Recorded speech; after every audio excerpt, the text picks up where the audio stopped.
ये बहुत ज्ञानी ध्यानी आदमी है। बोल साचे दरबार की जय। आज हम खड़े हैं सीताराम मंदिर के परिसर में और हमारे साथ हैं पंडित जी प्रदीप जी, और जो कि बहुत ज्ञानी ध्यानी आदमी हैं। अच्छा खासा समाज में इनका रुतबा है और बहुत ही जानकार हैं, अध्यात्म के भी जानकार हैं, भक्ति के भी जानकार हैं, और जितने भी संस्कार होते हैं जीवन में उन सब के भी संस्कार हैं, ये कराते हैं।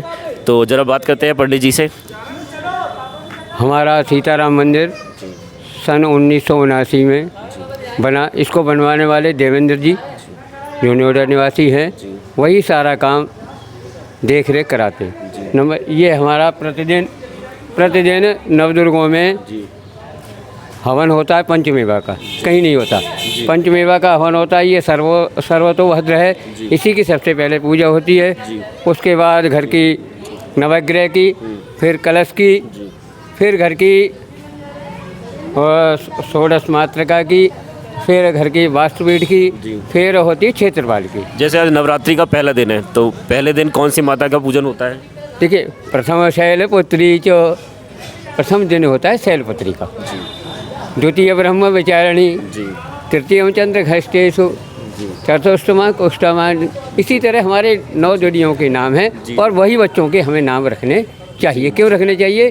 कि जब हमारा अंत समय आए तो इसी भावना से भगवान का नाम निकल जाए।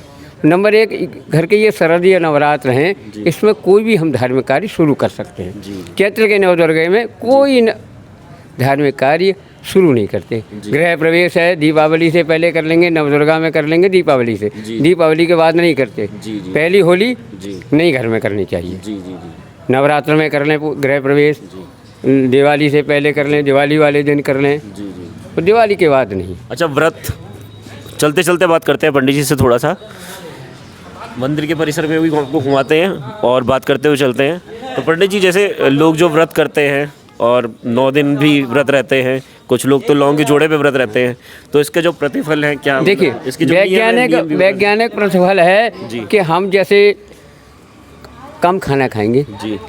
घर के यजुर्वेद में कहा है जी कि हमारे पेट के 4 भाग करने चाहिए। 2 भाग पे अन्न से भर लीजिए और 1 भाग पानी से भर लीजिए।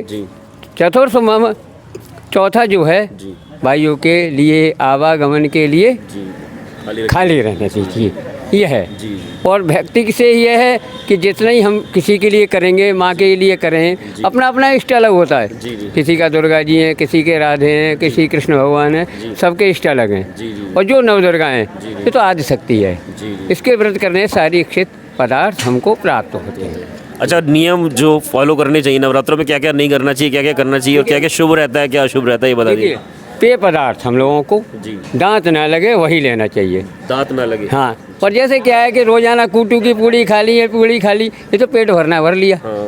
परंतु वही है कि हमें पेय पदार्थ लेना चाहिए। मतलब फल लेने, हाँ फल लेने तो उसका जूस निकलवा लीजिए और दूध पीजिए, चाय पीजिए, जिससे कि शारीरिक स्फूर्ति बनी रहे और हमें शरीर में ऊर्जा भी मिलती रहे। तो पेय पदार्थ का पंडित जी कह रहे हैं प्रयोग करना चाहिए, लेकिन आजकल तो लोग फल, बताशे और क्या नाम पूड़ी 20 रुपये किलो वाला आटा छोड़ के 200 रुपये किलो वाला आटा भी खाते हैं। लेकिन जो नियम है वो ये कहता है कि भाई आपको पेय पदार्थ लेना चाहिए जिसमें आपका दांत ना लगे, दांत से ना कटे। चलिए ले चलते हैं आपको मंदिर परिसर की तरफ और दर्शन कराते हैं आपको। एक बार फिर से जयकारा हो जाए। जयकारा शेरोवाली दा बोल साचे दरबार की जय। ये हमारी जगदम्बा माता दुर्गा माँ है। इन्हीं के लिए सर्वप्रथम रोजाना स्नान कराते हैं, नई पोशाक पहनाते हैं। प्रत्येक दिन हमारे यहाँ नवदुर्गा में पंचमेवाओं से हवन, फिर उसके बाद आरती, फिर 9 कन्याओं को भोजन कराना। प्रतिदिन 9 दिन 2 बच्चों को, लंगूरों को भोजन कराना, 5 ब्राह्मणों को। ये नित्य प्रति हमारे मंदिर में होता है। बिल्कुल। अच्छा पंडित जी, ये बताइए, जैसे कुछ लोग कहते हैं कि नवरात्रों में शादी नहीं करनी चाहिए या करनी चाहिए? नवरात्रि में शादी कर लेना चाहिए 60%। जी। वह शादी का मतलब ये देवउठान एकादशी के बाद ही होनी चाहिए जी। लेकिन नवरात्रों में लोग कर तो लेते हैं। चैत्र के नवदुर्गा नहीं करनी चाहिए, चैत्र में नहीं करनी चाहिए। शरद वाले जो होते हैं वो उनमें कर लेने चाहिए। देखिए 4 होते हैं नवरात्र जी। 2 गोपनीय जी, 1 घर के पड़ता बढ़िया नवमी आषाढ़ में, वही उसके बाद शादी समाप्त हो जाती है। देवसैन एकादशी हुई, देवता सैन करने चले गए 4 महीने के लिए, फिर देवसैन एकादशी को उठेंगे, देवोत्थान एकादशी को उठेंगे। उसी के बाद सारे कार्य हम लोगों को करने चाहिए, कह रही है। अच्छा, क्या खरीदना शुभ रहता है इस समय? क्या खरीदा जाए जो शुभ हो? देखिए, खरीदने के लिए हमें सबसे पहले कोई चीज़ नहीं खरीदने की ज़रूरत, हमें अपने माँ बाप की सेवा करनी चाहिए। सबसे अभिवादन शीलस्य नित्यम वृद्धो पर सेवना चत्वारदश वर्धन्ते आयुर्विद्या यशोबलम। देखिए, हर एक के विभाग अलग हैं। बुद्धि को देने वाली सरस्वती, विद्या को देने वाली हैं, हर एक के धन को देने वाली लक्ष्मी जी हैं, यश वैभव देने वाले गणेश जी हैं। पर हमारे माँ बाप के पास 4 विभाग हैं, आयु, विद्या, यश और बल। मनु महाराज कहते हैं जो ऐसा करते हैं वो उनको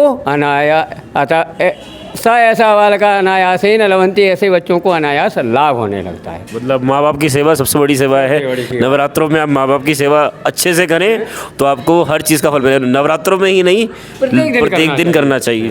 प्रत्येक दिन। और नवरात्र में यह है कि सारे शुभ काम हम लोगों को करना ना शुरू कर देना चाहिए। इसमें कोई बाउंडेशन नहीं, बाउंडेशन होती है घर के वही चैत्री नवरात्र में, और किसी नवरात्र में नहीं होती।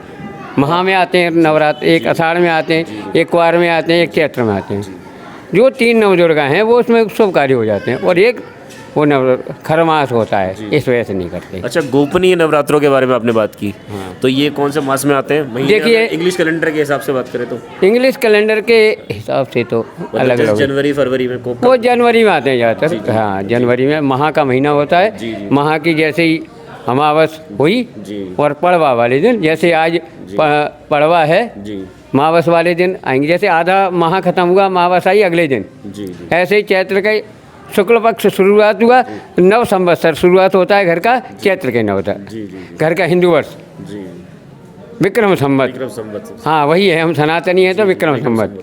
तो हमें इसे हिंदी कैलेंडर को ज़्यादा करते हैं, क्योंकि हम पाश्चात्य नहीं है, हम सनातनी हैं। मैंने खरीदने वाला प्रश्न पंडित जी से इसलिए पूछा क्योंकि आजकल ना व्यापार को जोड़ दिया जाता है त्योहार से।